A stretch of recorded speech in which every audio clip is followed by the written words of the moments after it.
मृकंदु ऋषि ने शिव की तपस्या करके पुत्र का वरदान मांगा।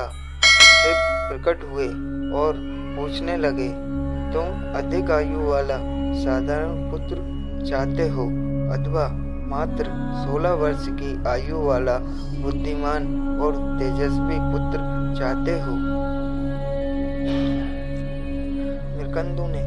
मृकंदु ऋषि ने सोचा, अगर मैं बुद्धिमान पुत्र मांगता हूँ तो वह 16 वर्ष की उम्र में ही मर जाएगा, लेकिन अगर मैं अधिक आयु वाला पुत्र मांगता हूँ तो वह बुद्धिमान नहीं होगा।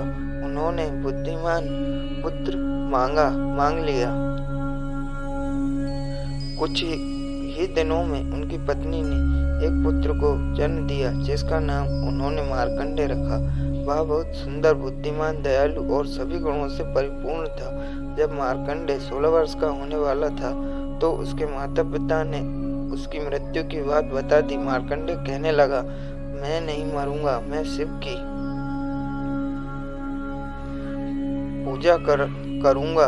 उसने हर दिन शिव की पूजा करनी शुरू कर दी। उसके 16वें जन्मदिन पर यमराज से लेने आ पहुंचे। मार्कंडेय ने उनसे कहा, मुझे अपनी पूजा समाप्त कर लेने दो। यम नाराज हो गए और उन्होंने उसके ऊपर यम पास फेंका। शिव प्रकट हो गए और उन्होंने यम को यमलोक लौट जाने का आदेश दे दिया और बोले, वापस पृथ्वी पर मत आना। यम चले गए। उसके बाद से पृथ्वी पर किसी की मृत्यु नहीं हुई। पृथ्वी पर आबादी बहुत बढ़ गई। देवी पृथ्वी शिव के पास गई और कहने लगी, मैं इतना भार नहीं सह सकती, पृथ्वी पर यमराज को पृथ्वी पर भेजिए। जब शिव ने इनकार किया तो वह सहायता के लिए पार्वती के पास पहुंची।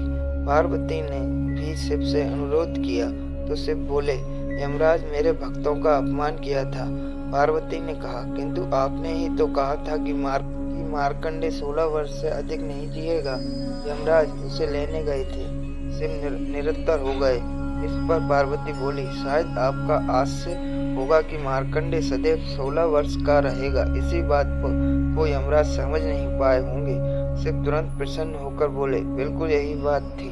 उन्होंने तुरंत यमराज को पृथ्वी पर जाने की अनुमति दे दी और मार्कंडेय सदैव 16 वर्ष का ही रहेगा। चैनल अच्छा लगा हो तो लाइक और सब्सक्राइब जरूर करें।